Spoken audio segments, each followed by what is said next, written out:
Les titres principaux, le Premier ministre Abiy Ahmed a mis en avant les résultats exceptionnels du secteur agricole.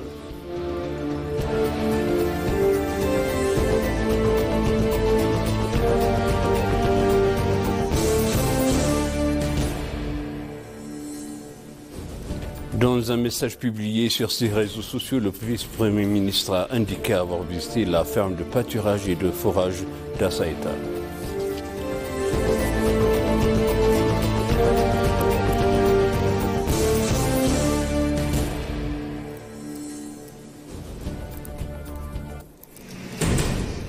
Bienvenue chers téléspectateurs sur EBC, c'est moi Zalal Mourkana avec le journal.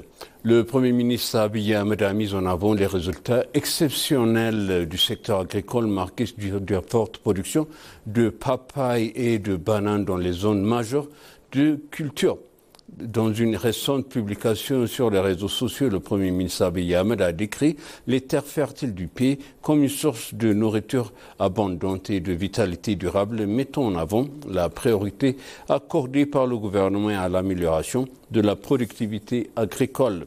Selon les autorités, la hausse de la production fruitière traduit les efforts soutenus en matière d'irrigation, d'adoption de pratiques agricoles modernisées et l'extension du superficie cultivée.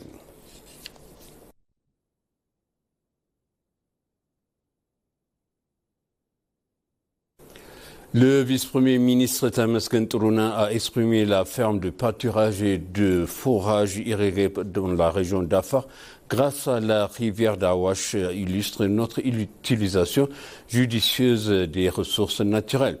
Dans un message publié sur les réseaux sociaux, le vice-premier ministre a indiqué avoir visité la ferme de pâturage et de forage d'Assaïta Warada dans la zone 1 de la région d'Afar. Il a également précisé que la production de la transformation et de la distribution du fourrage cultivé sur 2540 hectares de terre dans le Warada sont en cours. Il a affirmé que 1000 emplois ont été créés grâce à des pâturages irrigués et la transformation d'une fourrage.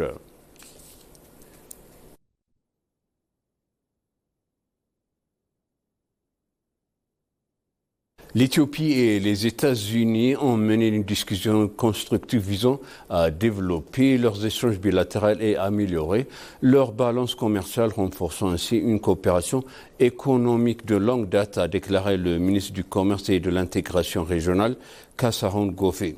Dans un message publié sur les réseaux sociaux, le ministre a précisé que la délégation éthiopienne présente à Yaoundé à Cameroun s'était entretenue avec Joseph Balloun, ambassadeur et représentant du permanent des États-Unis auprès de l'OMC, ainsi d'un représentant adjoint du commerce des États-Unis.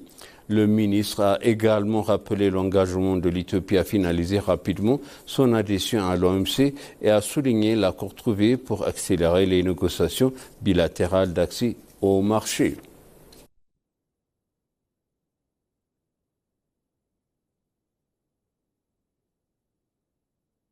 Le Bangladesh a exprimé sa volonté de renforcer davantage sa coopération bilatérale avec l'Éthiopie, mettant en avant l'intensification des relations diplomatiques, économiques et humaines entre les deux pays.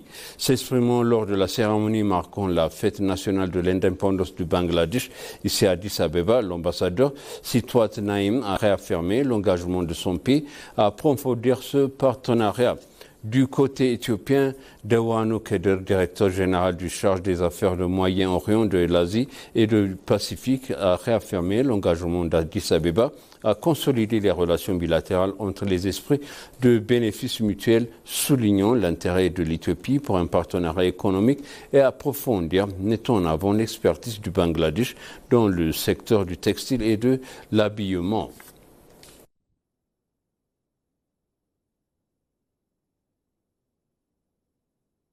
Des spécialistes et des professionnels des médias ont été invités pour les oranges de presse jouées pour jouer un rôle clé lors des prochaines élections générales en Éthiopie en assurant un accès équitable et équilibré à l'information de l'ensemble des partis politiques en compétition. Selon les experts interrogés par l'ENA, une couverture médiatique juste est indispensable pour permettre aux formations politiques de présenter leur programme et leur vision sans partialité. Le professeur Brooke Hailou, universitaire diplôme et analyste de médias, soulignait que les institutions médiatiques jouent un rôle irremplaçable dans la crédibilité et le bon déroulement de l'élection. Selon lui, elles contribuent directement au renforcement des pratiques démocratiques. De son côté, le journaliste Babou Belleta a mis l'accent sur l'importance de renforcer les compétences et de reporter à travers des formations spécialisées en couverture électorale, estimant qu'une information précise et responsable repose sur des journalistes bien formés.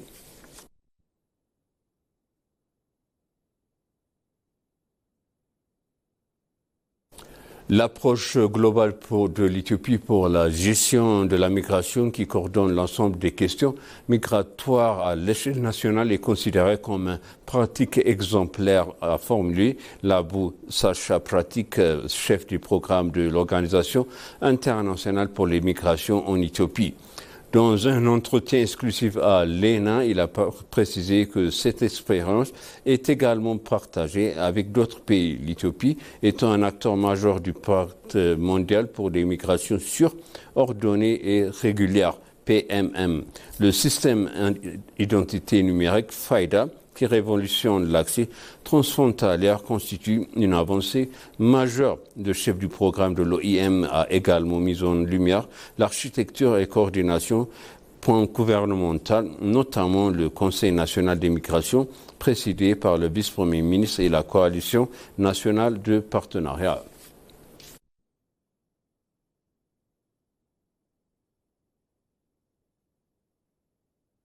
Dans un entretien accordé à l'ENA, le Conseil économique du Programme des Nations Unies pour le développement en Éthiopie, Ali Zafar a souligné des avancées significatives enregistrées sous l'impulsion du gouvernement actuel, mettant en avant les réformes macroéconomiques engagées, les baisses de l'inflation et le niveau jugé satisfaisant des réserves.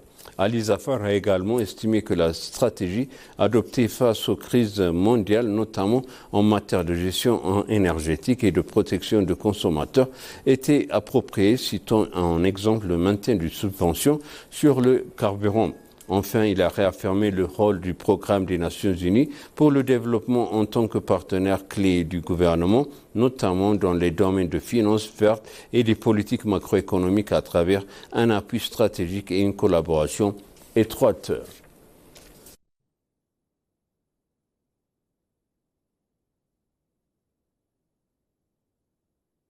Et pour conclure le journal, l'autorité éthiopienne du patrimoine a réaffirmé sa détermination à intensifier les efforts visant à rapatrier les biens culturels éthiopiens emportés à l'étranger. Lors d'une cérémonie officielle du directeur général, Abebaw Ayale a souligné l'engagement du pays en faveur de la restitution de son patrimoine historique.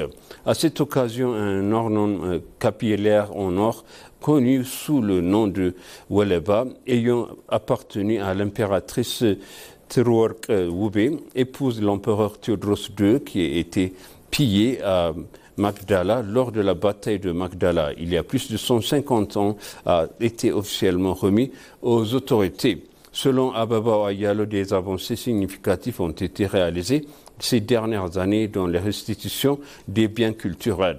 De son côté, Alula Pankhurst, membre du conseil de comité du patrimoine éthiopien, a rappelé que les normes en or avaient été pillées en 1868 avant la répatriette lors d'une vente aux enchères à Rome, finalement interrompue. Enfin, le président de l'association du patrimoine éthiopien, Lij Daniel Jote, a appelé une mobilisation collective à accélérer les restitutions des patrimoines nationaux, soulignant son importance dans la transmission de l'histoire aux générations futures.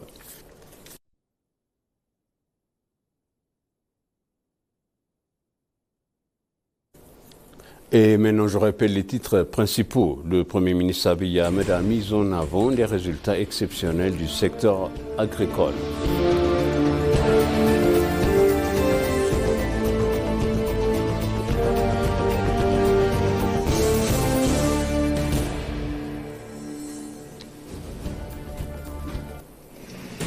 Dans un message publié sur les réseaux sociaux, le vice-premier ministre a indiqué avoir visité la ferme de pâturage et de fourrage d'Assaïta.